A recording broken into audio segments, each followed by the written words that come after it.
જો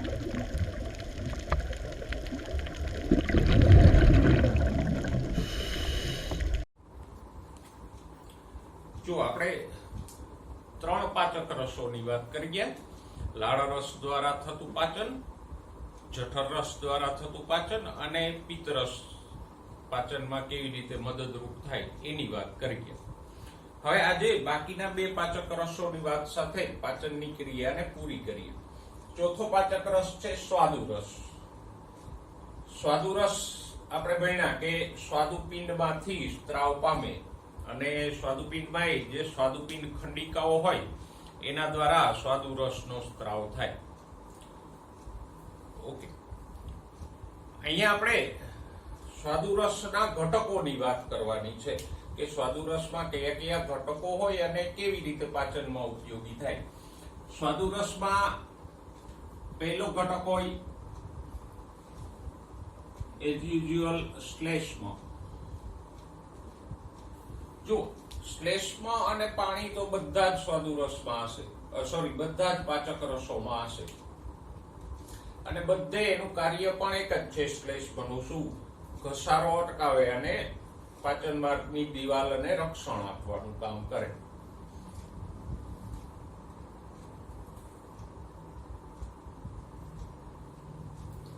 તો સ્વાદુ રસનું જે શ્લેષ્મ છે એ પણ ઘસારો અટકાવે, એટલે કે ઘર્ષણ નિરોધક તરીકે વર્તે. ખોરાકને આંતરડાની દિવાલ સાથે ઘસાતો અટકાવે.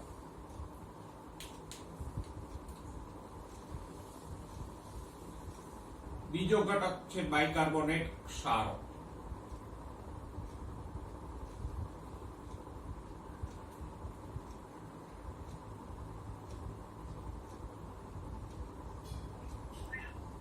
એ શું કરશે તો કે બાયકાર્બોનેટ ક્ષારો અમ્લીયતા દૂર કરે. જઠરમાંથી જે ખોરાક આવ્યો હોય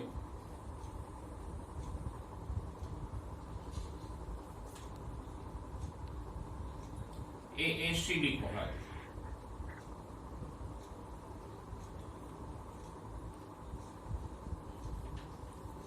તો એની એસિડિકતા દૂર કરશે.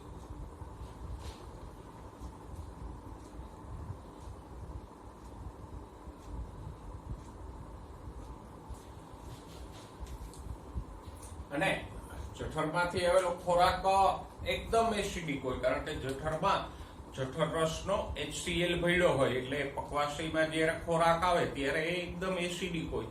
હવે આવા એસિડિક માધ્યમમાં બીજા ઉત્સેચકો કામ ના કરી શકે, એટલે પિત્ત રસના ક્ષારો અને સ્વાદુ રસના આ બાયકાર્બોનેટ ક્ષારો બંને મળી અને જઠર પાકની અમ્લીયતાને દૂર કરે. બાયકાર્બોનેટ ક્ષારો પછી ત્રીજો અગત્યનો ઘટક હોય તો એ છે ઉત્સેચકો. સ્વાદુ રસમાં ઘણા બધા ઉત્સેચકો હશે અને આપણા માટે પણ ઉત્સેચકો ખાસ અગત્યના છે. બાકી ક્ષારો હોય તો એ હંમેશા અમ્લીયતા દૂર કરે, જેમ લાળ રસમાં હતા, પછી પિત્ત રસમાં, સ્વાદુ રસમાં ક્યાંય પણ ક્ષારો હોય. એક જઠર રસમાં ક્ષારો નહીં હોય, બાકી બધા ચારેય પાચક રસોમાં ક્ષારો હોય તો એનું એક જ કામ છે, અમ્લીયતા દૂર કરે. શ્લેષ્મ હોય તો એ ઘસારો અટકાવે. પણ સૌથી મહત્વના હોય તો પાચક રસમાં આવેલા ઉત્સેચકો, અલગ અલગ પ્રકારના. અહીંયા કયા કયા ઉત્સેચકો છે તો કે સૌથી પહેલા આપણે વાત કરશું પ્રોટીયોલાઇટિક ઉત્સેચકો.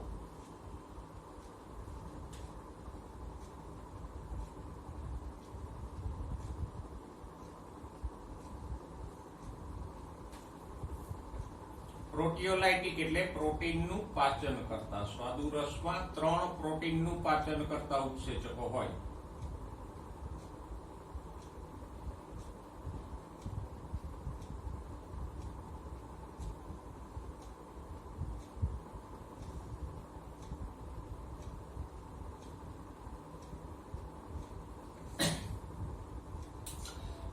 ત્રણ પ્રોટીયોલાઇટિક ઉત્સેચકો છે.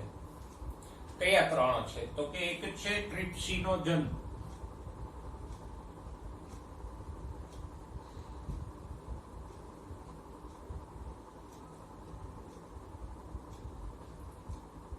બીજો છે કાઇમોટ્રિપ્સિનોજન.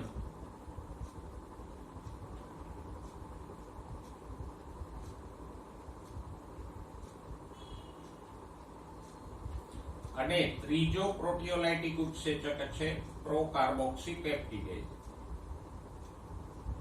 પહેલા તો આ ત્રણેયના નામ યાદ કરો.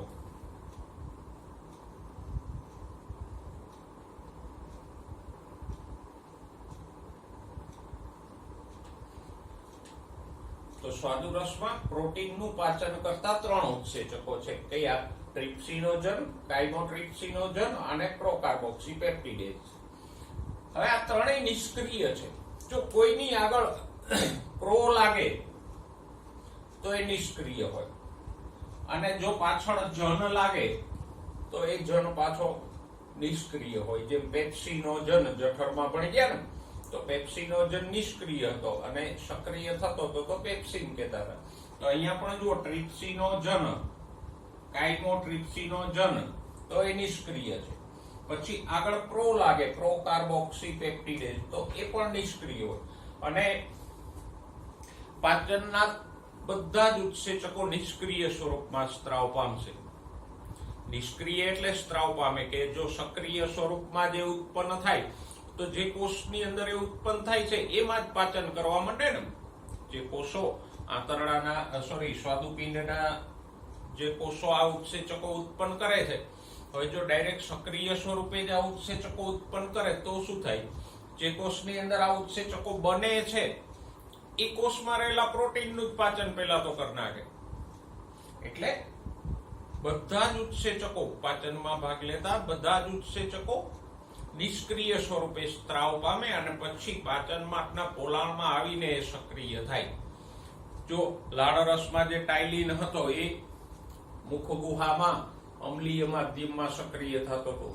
પછી જઠરરસમાં જે પેપ્સિનોજન હતો એ પણ નિષ્ક્રિય સ્વરૂપે સ્ત્રાવ પામતો હતો. પછી જઠરના પોલાણમાં એસિડિક માધ્યમમાં સક્રિય થતો. એટલે પાછું એકવાર સમજી લ્યો, પાચનના બધા જ ઉત્સેચકો નિષ્ક્રિય સ્વરૂપે સ્ત્રાવ પામે. અને એવું એટલે થાય કે જો એ સક્રિય સ્વરૂપે જે સ્ત્રાવ પામે તો જે કોષમાં એ ઉત્પન્ન થાય છે ત્યાં જે પ્રોટીન, ચરબી વગેરેનું પાચન કરીને કોષનો જ નાશ કરી નાખે. એટલે નિષ્ક્રિય સ્વરૂપે ઉત્પન્ન થાય ને પછી પાચન માર્ગના પોલાણમાં આવીને સક્રિય થાય. તો આ ત્રણેય પણ એઝ ઇટ ઇઝ નિષ્ક્રિય ઉત્પન્ન થશે. પહેલા તો આ ત્રણેયને સક્રિય કરવાની પ્રોસિજર જોઈ લઈએ કે આ ત્રણેય સક્રિય કેમ થાય. તો કે સૌથી પહેલા આપણે વાત કરીએ ટ્રિપ્સિનોજનની. તો આંતરરસનો એન્ટેરોકાઇનેઝ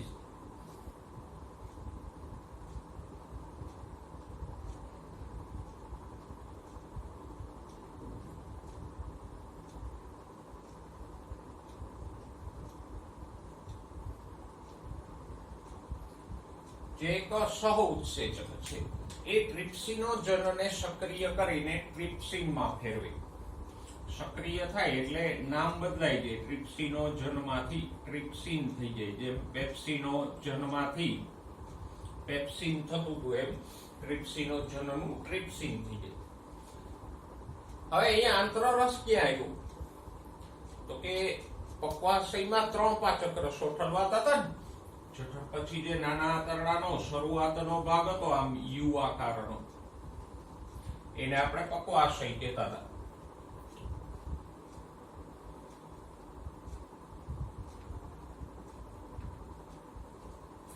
પક્વાશયમાં ત્રણ પાચક રસો ઠલવાય. પેલી યકૃત સ્વાદુપિંડ નલિકા દ્વારા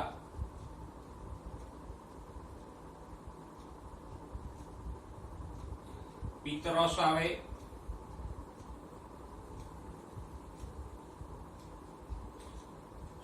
સ્વાદુરસ પણ આવે અને આંતરડાની દિવાલ, પક્વાશયની દિવાલમાંથી આંતરરસ પણ આવે. એટલે પિત્તરસ, સ્વાદુરસ અને આંતરરસ ત્રણેય ક્યાં ઠલવાશે? પક્વાશયમાં ઠલવાશે. તો જ્યાં પક્વાશયમાં આ સ્વાદુરસનો ટ્રિપ્સિનોજન હોય ત્યાં જ આંતરરસમાંથી આવેલો એન્ટેરોકાઇનેઝ પણ હોય. તો આમ આ ત્રણેય ઉત્સેચકોમાંથી પહેલા ટ્રિપ્સિનોજન સક્રિય થાય. કેવી રીતે થાય? તો કે આંતરરસમાંથી આવતો એન્ટેરોકાઇનેઝ નામનો સહઉત્સેચક ટ્રિપ્સિનોજનને સક્રિય કરી અને ટ્રિપ્સિનમાં ફેરવે. પછી આ ટ્રિપ્સિન છે બાકીના બેને સક્રિય કરશે.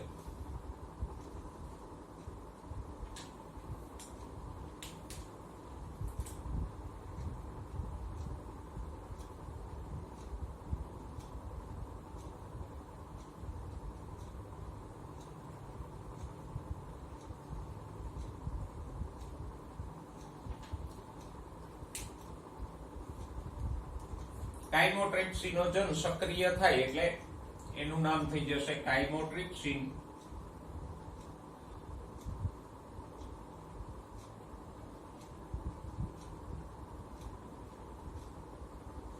અને પ્રોકાર્બોક્સીપેપ્ટિડેઝ સક્રિય થાય તો એ થઈ જશે કાર્બોક્સીપેપ્ટિડેઝ.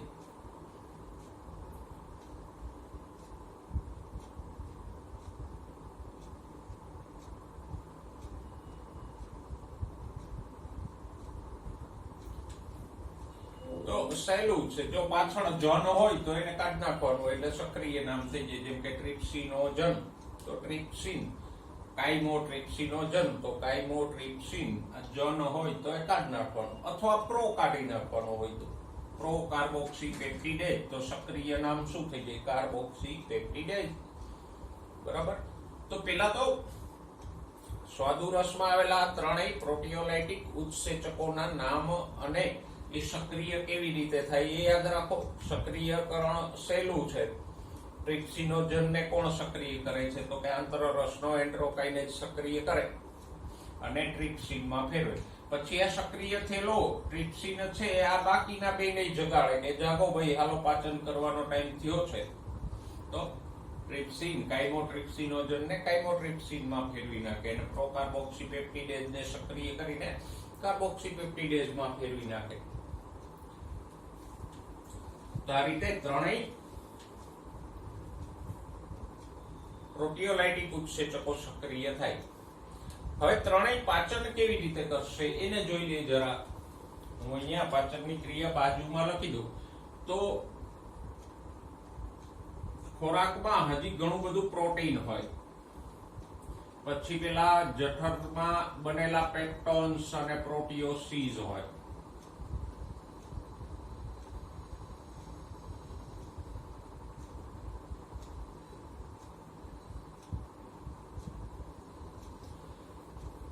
જઠરરસમાં જે પેપ્સિન હતો એને અમુક પ્રોટીનને તોડીને પેપ્ટોન્સ અને પ્રોટીઓસીસમાં ફેરવું હતું ને, તો એ પણ પક્વાશયમાં આવ્યા હોય.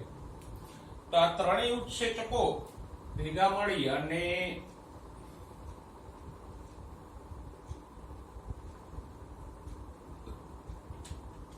આ પ્રોટીન, પેપ્ટોન્સ, પ્રોટીઓસીસને તોડે અને સરવાળે ડાયપેપ્ટાઇડમાં ફેરવશે.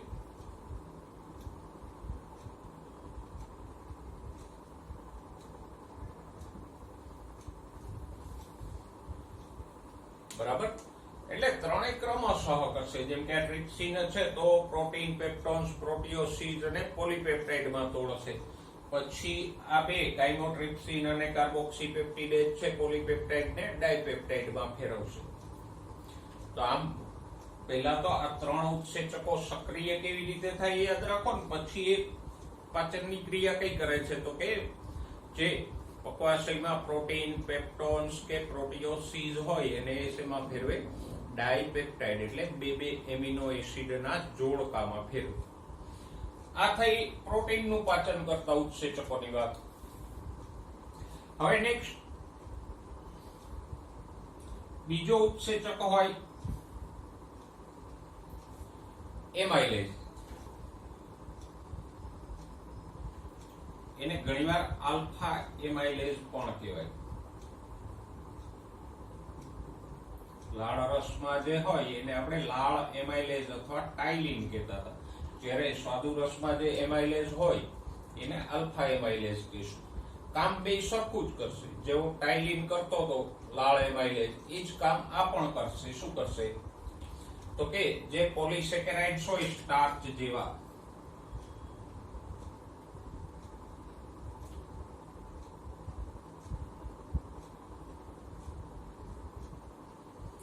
એને પોલિસેકેરાઇડ નું ઉદાહરણ કયું છે? સ્ટાર્ચ, પછી ગ્લાયકોજન, એ બધા પોલિસેકેરાઇડ છે. તો આવા પોલિસેકેરાઇડ્સ ને આ એમાઇલેઝ તોડી અને ડાયસેકેરાઇડ્સ માં ફેરવશે.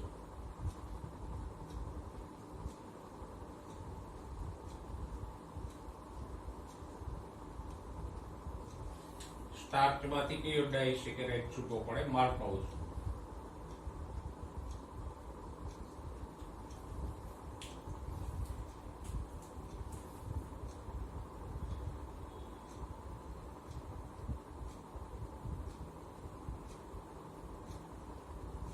તો સ્ટાર્ચ જેવા પોલિસેકેરાઇડ ને એ માલ્ટોઝ જેવા ડાયસેકેરાઇડ માં ફેરવે. ત્રીજો ઉત્સેચક છે લાઇપેઝ.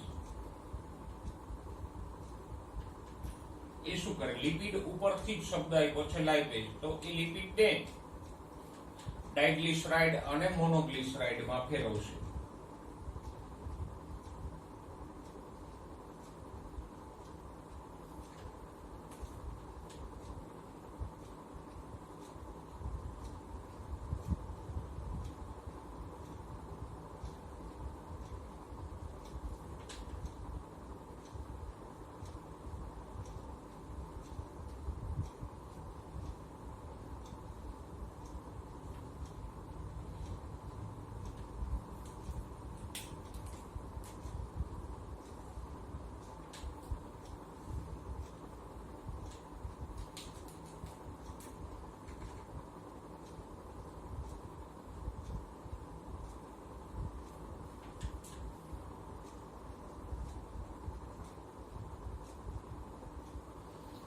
કે તો ત્રણ અણુઓનું પાચન આપણે જોયું: પ્રોટીન, કાર્બોદિત અને લિપિડ. ચોથો કાર્બનિક અણુ ખોરાકમાં હોય ન્યુક્લિક એસિડ. ન્યુક્લિક એસિડ્સ એટલે ડીએનએ અને આરએનએ ખોરાકમાં હોય ને. આપણે જે કઈ ખોરાક લઈએ તો એ દાખલા તરીકે આપણે બટાકુ લઈએ કે પાલકની ભાજી લઈએ તો એના કોષોની અંદર ડીએનએ આરએનએ તો હોય ને. એટલે આપણા ખોરાકમાં ડીએનએ આરએનએ મીન્સ કે ન્યુક્લિક એસિડ્સ પણ આવતા હોય.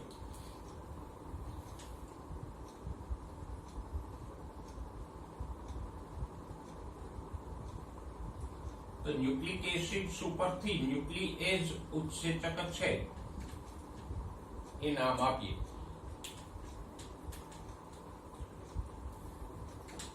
તો એ શું કરશે? ન્યુક્લિક એસિડ્સ ને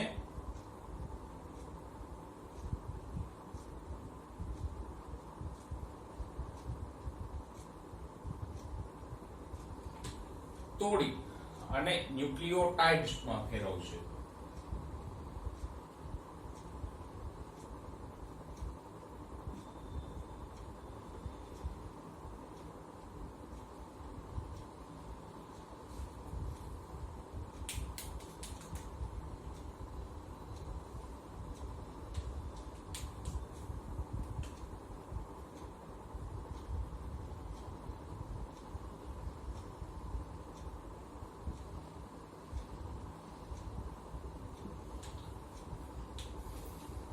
તો અહીંયા ટોટલ 6 ઉત્સેચકો છે સ્વાદુરસમાં. 3 પ્રોટીનનું પાચન કરતા, ચોથો એમાઇલેઝ સ્ટાર્ચનું પાચન કરતો, પાંચમો લાઇપેઝ અને છઠ્ઠા ન્યુક્લિએઝિસ. અને ચારેય પદાર્થોનું પાચન થાય છે. આપણે ચેપ્ટરની શરૂઆતમાં જ વાત કરી હતી ને કે 4 મહાઅણુઓ હોય, કયા? કાર્બોદિત, ચરબી, પ્રોટીન્સ અને ન્યુક્લિક એસિડ. તો અહીંયા 4 મહાઅણુઓનું પાચન થાય છે. એટલે પહેલા તો આ 6 ઉત્સેચકોના નામ યાદ રાખો અને પછી જુઓ.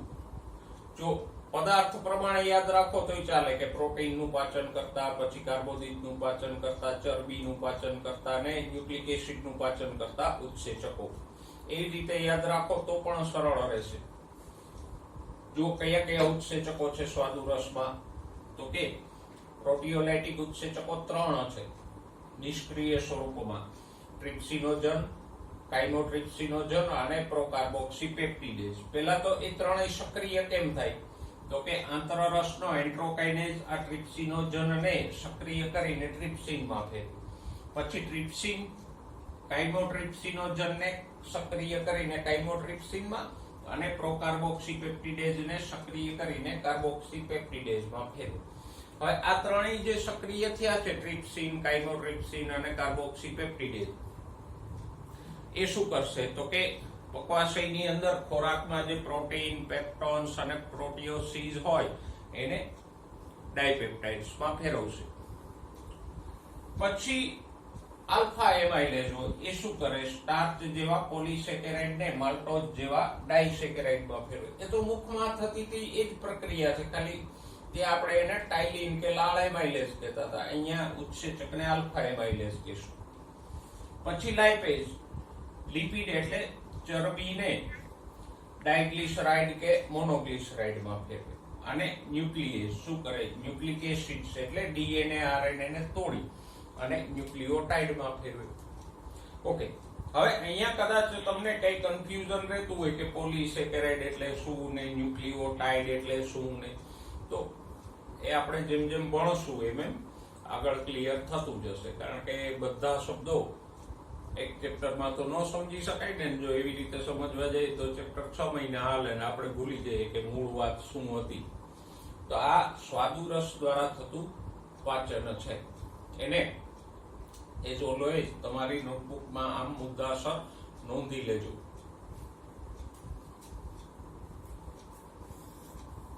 પ્રોટીનમાંથી મળ્યું હતું ડાયપેપ્ટાઇડ, પોલિસેકેરાઇડ્સમાંથી માલ્ટોઝ જેવા ડાયસેકેરાઇડ્સ મળ્યા હતા, ચરબીમાંથી મોનોગ્લિસરાઇડ છૂટા પડ્યા હતા અને ન્યુક્લિક એસિડ એટલે ડીએનએ આરએનએ માંથી ન્યુક્લિયોટાઇડ્સ છૂટા પડ્યા. તો સ્વાદુરસના પાચનને અંતે ડાયપેપ્ટાઇડ્સ, ડાયસેકેરાઇડ્સ, મોનોગ્લિસરાઇડ્સ અને ન્યુક્લિયોટાઇડ્સ એટલી નિપજો મળી. હવે આ જ અણુઓને આંતરરસના ઉત્સેચકો હજી તોડીને વધારે નાના બનાવશે. એટલે સ્વાદુરસની પાચન ક્રિયા જ્યાંથી પૂરી થાય ત્યાંથી પાછી આંતરરસની ક્રિયા શરૂ થઈ ગઈ. આંતરરસમાં કયા કયા ઉત્સેચકો હોય?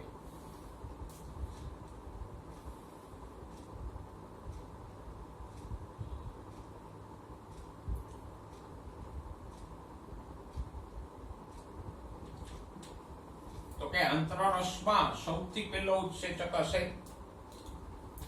ડાયપેપ્ટિડેઝ અથવા ઇરેપ્સિન.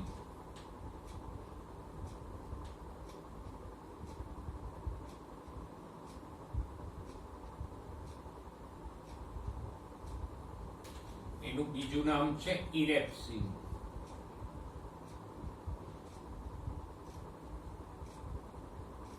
એ શું કરશે તો કે આ જે પ્રોટીનમાંથી ડાયપેપ્ટાઇડ છૂટા પડ્યા હોય એને તોડશે.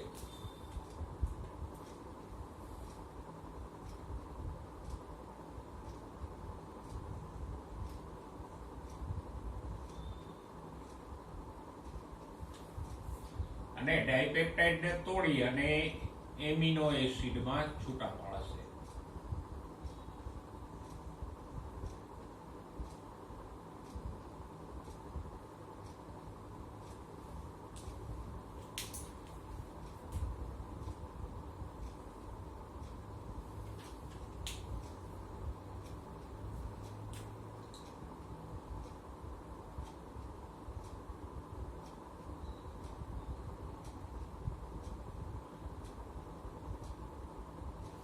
જો ઉત્સેચકનું નામ છે ને એ જનરલ પ્રક્રિયકના આધારે અપાય. જેમ કે આ ઉત્સેચક છે, આ પ્રક્રિયકને તોડે છે, તો ડાયપેપ્ટાઇડ ઉપરથી ઉત્સેચકનું નામ શું આપ્યું? ડાયપેપ્ટિડેઝ.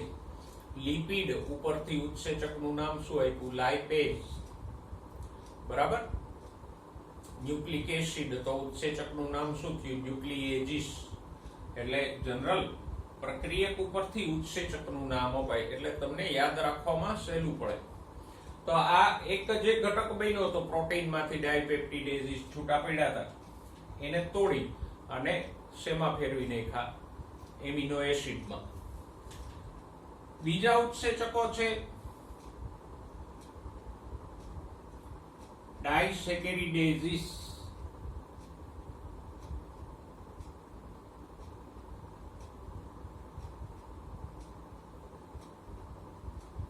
હવે આ ડાયસેકેરિડેઝિસ છે નામ નથી, પ્રકાર છે.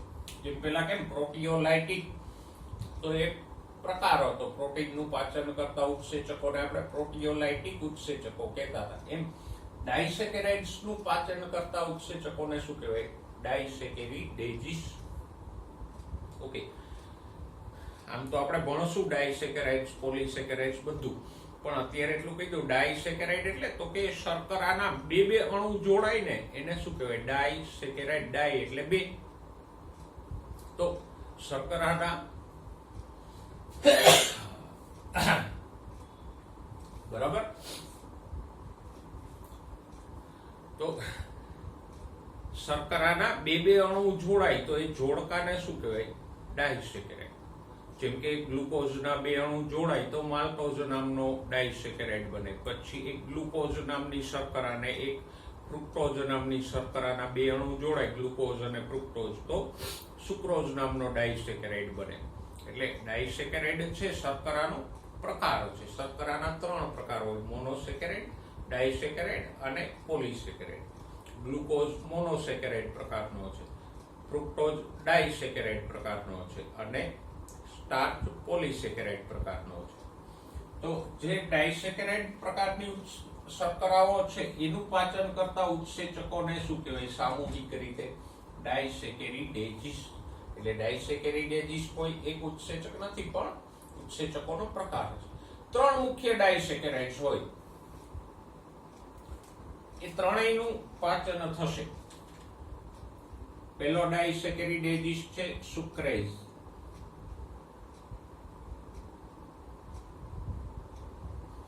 અથવા ઇન્વર્ટેઝ.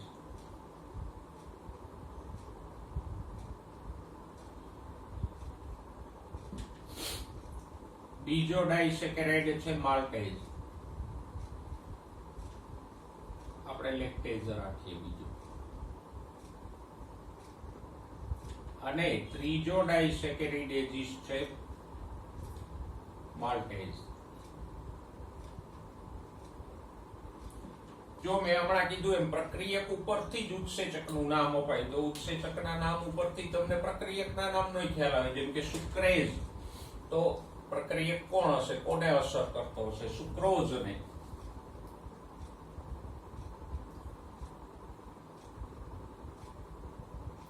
સુક્રોઝ એક ડાયસેકેરાઇડ છે. એવી જ રીતે લેક્ટેઝ, તો એનો પ્રક્રિયક કોણ હશે? તો કે લેક્ટોઝ. અને માલ્ટેઝ, તો એનો પ્રક્રિયક છે માલ્ટોઝ. તો જે સુક્રોઝને તોડે એ ઉત્સેચક સુક્રેઝ. જેમ અહીંયા ડાયપેપ્ટિડેઝને તોડે એ ડાયપેપ્ટિડેઝિસ, એમ સુક્રોઝને તોડે એ સુક્રેઝ, લેક્ટોઝને તોડે એ લેક્ટેઝ અને માલ્ટોઝને તોડે એ ઉત્સેચક માલ્ટેઝ. તો સુક્રોઝ, લેક્ટોઝ, માલ્ટોઝ એ ત્રણેય ડાયસેકેરાઇડ્સ છે.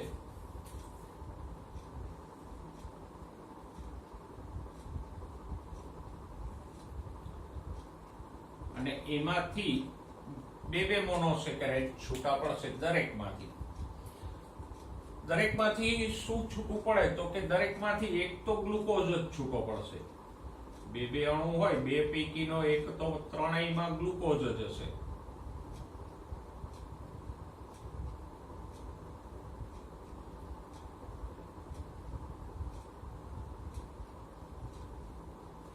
બીજો કોણ હોય?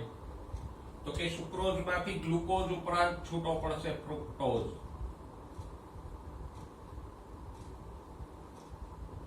પછી લેક્ટોઝમાંથી ગ્લુકોઝ અને ગેલેક્ટોઝ છૂટા પડશે. અને માલ્ટોઝમાંથી ગ્લુકોઝના બે અણુ છૂટા પડશે, ગ્લુકોઝ ગ્લુકોઝ.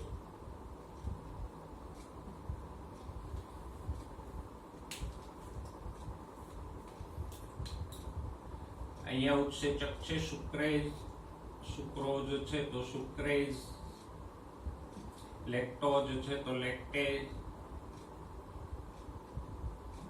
અને માલ્ટોઝ છે તો માલ્ટેઝ.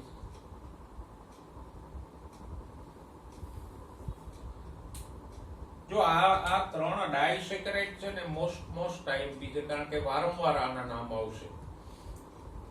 ત્રણ ડાયસેકેરાઇડ કયા છે? Sucrose, lactose, maltose. બરાબર? ઓકે. અને ત્રણેયમાં મોનોસેકેરાઇડ્સ કયા હોય? તો કે ત્રણેયમાં એક એક તો ગ્લુકોઝ કોમન હોય. બીજો કયો હોય? તો કે જો સુક્રોઝ તો ફ્રુક્ટોઝ, અહીંયા અડધો ર છે સુક્રોઝ, અડધો ર આવે છે તો આ બાજુ પણ ફ્રુક્ટોઝ, અડધો ર. પછી લેક્ટોઝ તો ગેલેક્ટોઝ, માલ્ટોઝ તો ગ્લુકોઝ. એક તો ગ્લુકોઝ કોમન જ છે એટલે આ ત્રણેયને બરોબર યાદ રાખજો. ઓકે, તો આપણે આ બે ઘટકો પૂરા કર્યા. ડાયપેપ્ટાઇડનું પાચન પૂરું કર્યું અને જે ડાયસેકેરાઇડ છૂટા પડ્યા હતા સ્વાદુ રસ દ્વારા એનું પાચન પૂરું કર્યું. હવે ચરબીની વાત કરી લઈએ. ત્રીજો ઉત્સેચક પુસ્તકમાં નથી આપ્યો પણ લાઇપેઝ હોય ખરો. લિપિડમાં એક મજા છે, બધા ઉત્સેચકો લાઇપેઝ જ છે, કઈના નામ બદલાતા નથી. તો એ શું કરશે? ચરબીમાંથી આ જે મોનોસેકેરાઇડ છૂટા પડ્યા હતા એને તોડી અને ફેટી એસિડ અને ગ્લિસરોલમાં ફેરવશે.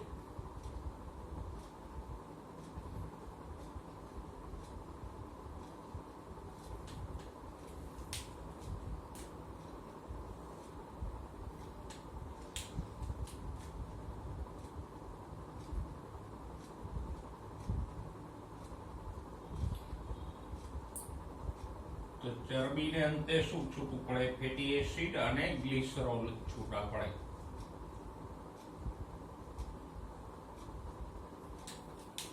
અને ઉત્સેચક કયો છે? લાઇપેઝ. તો ચરબીનું પાચન પણ થઈ ગયું. ચોથો પદાર્થ જે બન્યો હતો સ્વાદુ રસના પાચનમાં એ છે ન્યુક્લિયોટાઇડ. તો અહીંયા પણ ઉત્સેચકોનો પ્રકાર એ જ રહેશે. ન્યુક્લિક એસિડ એને અસર કરે છે એટલે ન્યુક્લિએજીસ.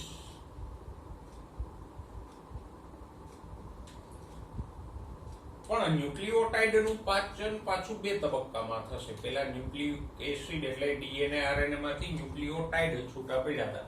હવે આ ન્યુક્લિયોટાઇડનું પાચન બે તબક્કામાં થશે. પહેલા તો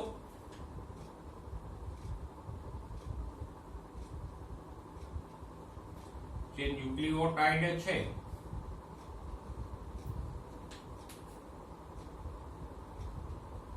એમાંથી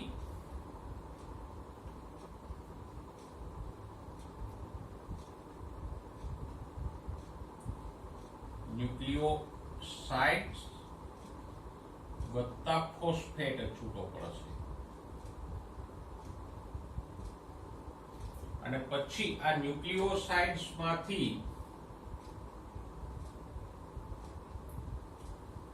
શર્કરા અને નાઇટ્રોજન બેઝ છૂટા પડશે.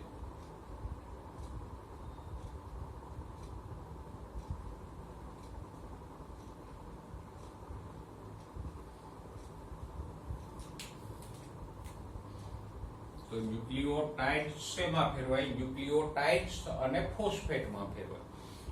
સોરી, ન્યુક્લિયોસાઇડ્સ અને ફોસ્ફેટમાં ફેરવાય. પછી ન્યુક્લિયોસાઇડ્સ માંથી શું છૂટું પડે? શર્કરા અને નાઇટ્રોજન બેઝિસ. અને ઉત્સેચક કયો ભાગ? એ ન્યુક્લિયોટાઇડને તોડે છે તો ન્યુક્લિયોટાઇડેઝ.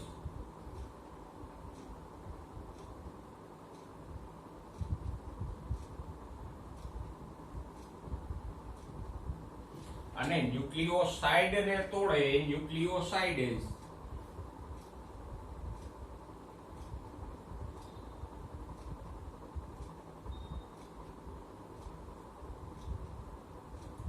તો આ ન્યુક્લિયોટાઇડેઝ અને ન્યુક્લિયોસાઇડેઝ એ ન્યુક્લિક એસિડનું પાચન પૂરું કરી નાખશે. તો જે ચાર ઘટકો બન્યા હતા સ્વાદુ રસના પાચનથી, બરાબર? ડાયપેપ્ટાઇડ, પછી ડાયસેકેરાઇડ્સ, આ ત્રણેય મોનોગ્લિસરાઇડ, મોનોસેકેરાઇડ્સ નહીં.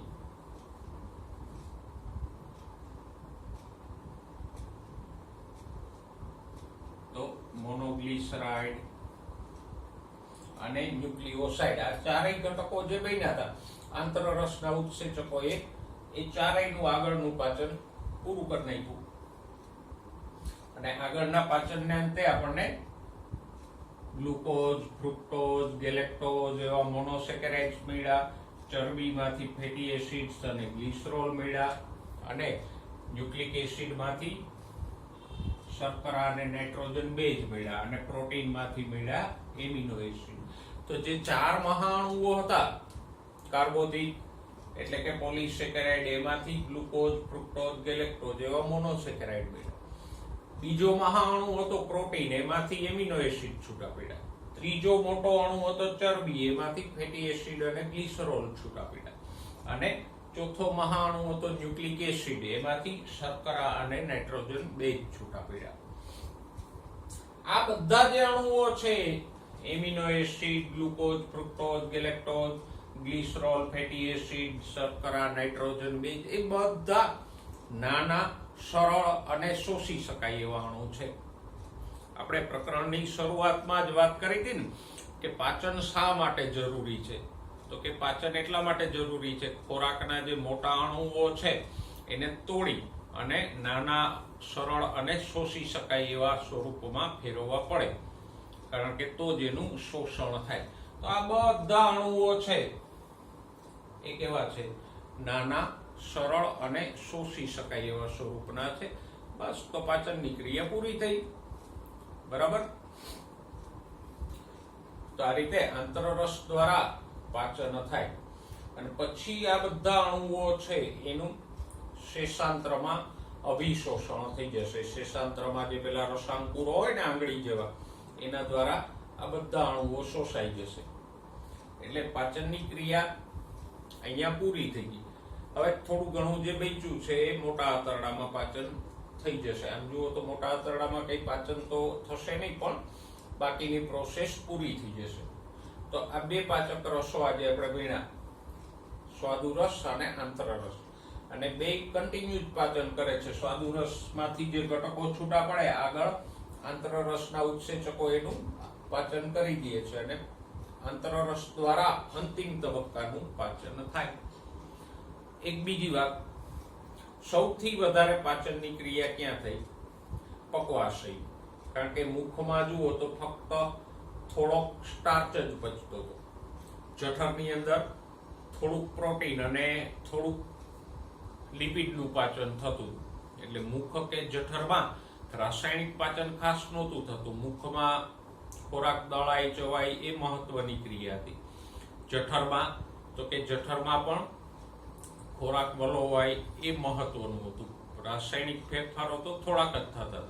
પણ પક્વાશયની અંદર 3 પાચક રસો, પિત્તરસ, સ્વાદુરસ અને આંતરરસ, મોટા પ્રમાણમાં રાસાયણિક પાચન કરે છે. એટલે તમને કોઈ એવું પૂછે કે સૌથી વધારે પાચનની ક્રિયા ક્યાં થાય છે, તો કે પક્વાશયમાં. 3 પાચક રસો દ્વારા થાય, પિત્તરસ દ્વારા, સ્વાદુરસ દ્વારા અને આંતરરસ દ્વારા. એટલે આમ ખોરાકનું સૌથી વધારે પાચન પક્વાશયની અંદર થશે. ને પક્વાશય એટલે કોણ? તો કે પક્વાશય એટલે નાના આંતરડાનો શરૂઆતનો ભાગ.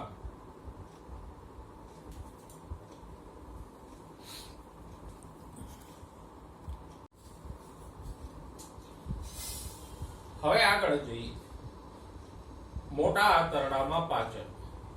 જો નાના આંતરડાના પક્વાશયમાં પાચનની ક્રિયા પૂરી થાય એટલે જે કઈ એમિનો એસિડ, પછી ગ્લુકોઝ, ફ્રુક્ટોઝ જેવા મોનોસેકેરાઇડ, ફેટી એસિડ, ગ્લિસરોલ વગેરે જે નાના અણુઓ છૂટા પડ્યા હતા, એ બધાનું મધ્યાંત્ર અને શેષાંત્રમાં અભિશોષણ થઈ જાય. નાના આંતરડામાં 3 ભાગ પડે ને, પહેલું પક્વાશય, પછી મધ્યાંત્ર, પછી શેષાંત્ર. તો પક્વાશયમાં જે નાના નાના અણુઓ છૂટા પડ્યા હોય પાચનને અંતે, એ બધા અહીંયા આપણે જે લખ્યા હતા એમિનો એસિડ, ગ્લુકોઝ, ફ્રુક્ટોઝ, એ બધા નાના અણુઓને મધ્યાંત્ર અને શેષાંત્રમાં શોષી લેવામાં આવે ને એ રુધિરમાં ભળીને શરીરમાં જતા રહે. બાકીનો જે પદાર્થ વધે કે જે હજી નથી શોષાણો, એ આગળ મોટા આંતરડામાં જશે. હવે મોટા આંતરડામાં કોઈ પાચનની ક્રિયા નથી થતી, કારણ કે મોટા આંતરડામાં જે કઈ ખોરાક જે પદાર્થ આવ્યો છે એ બધો તો એવો છે કે જે અપાચિત છે, જેનું પાચન નથી થઈ શકતું એવું. એટલે હવે મોટા આંતરડામાં કોઈ પાચનની ક્રિયા નહીં થાય, પણ મોટા આંતરડામાં બે કાર્યો થશે. કયા? એક તો જે અપાચિત ખોરાક આવ્યો હોય એમાંથી વધારાનું પાણી, ખનિજો અને અમુક ઔષધો જો લીધા હોય તો ત્યાં શોષાઈ જાય.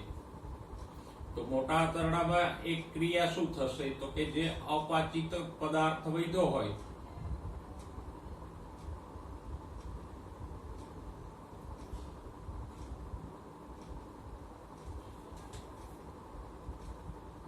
એમાંથી વધારાનું પાણી,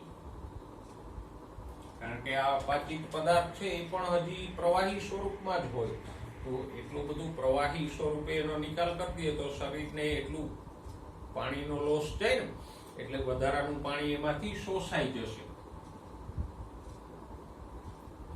પછી ઘણા બધા ખનિજો અને અમુક ઔષધો કે જે મોટા આંતરડામાં જ શોષાય છે.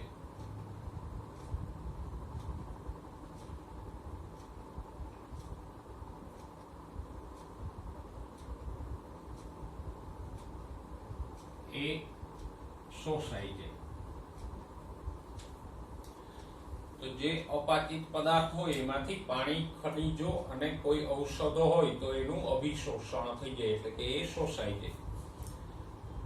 આ અપાચિત પદાર્થ તરીકે આપણા ખોરાકમાં સૌથી વધારે શું હશે તો કે સેલ્યુલોઝ. આપણે ખાસ કરીને જે શાકાહારી મનુષ્યો છીએ તો એ વનસ્પતિજન્ય પદાર્થોનો ખોરાક તરીકે ઉપયોગ કરે, જેમ કે શાકભાજી હોય, ઘઉં હોય, બટાકા હોય, અને વનસ્પતિના કોષોની ફરતે સેલ્યુલોઝની કોષ દિવાલ આવેલી હોય એ તમે જાણો છો. પણ એ સેલ્યુલોઝને આપણે નથી પચાવી શકતા, કારણ કે મનુષ્ય છે ઉદ્વિકાસની દ્રષ્ટિએ જુઓ તો માંસાહારી છે. શરૂઆતનો મનુષ્ય હતો એ માંસાહારી હતો, પછી એ ધીમે ધીમે કરતા આપણા જેવા ઘણા બધા શાકાહારી થઈ ગયા. એટલે મનુષ્ય સેલ્યુલોઝ નથી પચાવી શકતો, ઘાસ ખાનારા પ્રાણીઓ પચાવશે. એટલે આપણો જે અપાચિત ખોરાક છે મોટા આંતરડામાં આવ્યો એમાં સૌથી વધુ પ્રમાણ શેનું હશે? સેલ્યુલોઝનું. એ એમને રહી જશે ને એમને એનો નિકાલ થઈ જશે. તો નાના આંતરડામાં આ જે સેલ્યુલોઝ યુક્ત અપાચિત પદાર્થ હોય એમાંથી વધારાનું પાણી, ખનિજો અને ઔષધોનું શોષણ થઈ જાય. પ્લસ તો કે પછી જે પદાર્થ વધે આ બધું શોષણ થયા પછી એ મોટા આંતરડામાંથી થતા શ્લેષ્મના સ્ત્રાવથી એક પદાર્થ જે બચ્યો છે મળ, એના કણોને ભેગા કરી દે. બરાબર?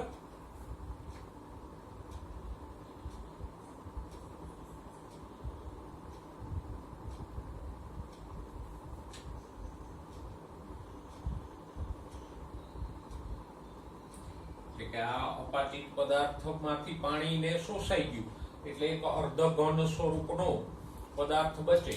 તો એ અર્ધ ઘન પદાર્થનું શું થાય તો કે મોટા આંતરડામાંથી જે શ્લેષ્મનો સ્ત્રાવ થાય એ આ અર્ધ ઘન મળના કણોને બાંધી અને સંગઠિત કરી દે. બીજું, એ મળમાં આ શ્લેષ્મ ભળે એટલે મળ ત્યાગ વખતે ઘસારો પણ ન લાગે. તો આ બે કાર્યો થશે. એક તો મળ અને શ્લેષ્મથી સંગઠિત કરવાનું અને વધારાનું પાણી, ખનિજો વગેરેને શોષી લેવામાં આવે. પણ એક રચના આપણે અહીંયા ભણીએ કે નાના આંતરડામાંથી મોટા આંતરડામાં ખોરાક જાય તો ત્યાં વચ્ચે શું આવે? પેલો ઇલિયોસિકલ વાલ્વ આવે ને નાના અને મોટા આંતરડા વચ્ચે. તો એ ઇલિયોસિકલ વાલ્વ છે એ આ મળને પાછો નાના આંતરડામાં આવતા રોકે. જેમ અહીંયા પેલો જઠર અન્નનાળી વાલ્વ હતો એ જઠરમાંથી ખોરાકને આમ અન્નળીમાં આવતો રોકતો હતો, એમ અહીંયા જે ઇલિયોસિકલ વાલ્વ હોય એ મોટા આંતરડામાંથી મળ અને પાછો નાના આંતરડામાં આવતો રોકશે. એ તો સમજાઈ જાય એવી વાત છે. અને પછી મોટા આંતરડામાંથી ખોરાક ક્યાં જાય? મળાશયમાં. મળાશયમાં એનો હંગામી એટલે થોડાક કલાકો પૂરતો સંગ્રહ થાય અને પછી આ અપાચિત ખોરાક એટલે કે મળ છે એ મળત્યાગ વખતે શરીરની બહાર નિકાલ પામી જાય. તો આ જે અપાચિત પદાર્થ છે કે જે અર્ધઘન સ્વરૂપનો અને ગંઠાયેલો થઈ જાય એને જ આપણે શું કહીએ? મળ. તો આમ મનુષ્ય જે ખોરાકનું પાચન નથી કરી શકતો એવો અપાચિત ખોરાક પછી મળ સ્વરૂપે નિકાલ પામી જશે એટલે પાચનની ક્રિયા પૂરી થઈ જશે.